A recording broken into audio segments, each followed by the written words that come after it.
பேஷண்ட்டுடைய பேர் வந்து சுப்பிரமணியன், என் பேர் சுடலை. தூத்துக்குடி மாவட்டம் கோவில்பட்டியிலேருந்து வர்றேங்க. கேன்சர் அதுக்கு வந்து ட்ரீட்மெண்ட் எடுக்க இங்கே ஆஸ்பத்திரிக்கு வந்திருக்கோம். இப்போ அதில் பார்த்துட்டு அவங்க ஒரு ஸ்கேன் எடுக்க எழுதி கொடுத்துருக்காங்க. அந்த ஸ்கேன் மூலிமா அதை எடுத்துகிட்டு இப்போ 15 நாளைக்கு மாத்திரை மருந்து கொடுத்துருக்காங்க. இது முடிஞ்ச உடனே அதை எடுத்துக்கிட்டு அந்த ஸ்கேன் எடுத்துக்கிட்டு திரும்ப 2வது இங்கே வரணும். ஆரம்பத்தில் வந்து ஜிஹெச்எல் கவர்மெண்ட் ஜிஹெச்எல்ல பார்த்தோம். அதில் வந்து அவனுக்கு இதாகலை. கேமரா உள்ளே விட்டு பார்த்தாங்க, கேமரா உள்ளே விட முடியலை, ரொம்ப வலி எடுத்துருச்சு.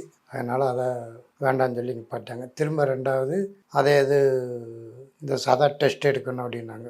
அதுக்கு வந்து இவன் போக முடியலை, பைசா இல்லாதனால. அங்கே ஒரு ஆள் துணைக்கி இருக்கணும், அதுக்கு ஆள் இல்லாமல் போக முடியலை. இப்போ அதுக்கப்புறம் தான் 2வது இங்கே உள்ள அட்ரஸ் இவங்க நம்ம இதில் வாட்ஸ்அப்பில் போட்டு இந்த இதை பார்த்ததுக்கப்புறம் அப்போ நம்ம ஸ்ட்ரைட்டாகவே இங்கேயே போயிடுவோம் அப்படின்னு சொல்லி நேரடியாக இங்கேயே வந்துட்டோம். பிரச்சனைகள் வந்து சளி அதிகமாக இருக்குது. இப்போ தொண்டையில் வந்து நல்லா புண்ணு இருக்குது. இந்த இடத்துல இந்த இந்த இந்த பகுதி புண்ணு இருக்குது, சாப்பிட முடியலை. எதுவுமே காப்பியை தவிர்த்து, காப்பியும் வந்து சூடாக இருந்ததுன்னா தொடவே முடியாது. நம்ம லேசாக கூலிங்காக இருந்தால் மட்டுமே அதை குடிக்க முடியும், இல்லைன்னா அதுவும் குடிக்க முடியாது. இப்போ சாப்பாடு வந்து இப்போ ஒரு 3 மாதமாக ஆயிடுச்சு, சாப்பாடு எதுவுமே கிடையாது. ஆகாரம் வந்து வெறும் கஞ்சி தண்ணி மட்டும்தான் வடிக்கிறோம்ல, அந்த கஞ்சி தண்ணி மட்டும்தான் அதில் வந்து வடித்து அதைத்தான் குடிச்சிக்கிட்டு இருக்கா. அப்படி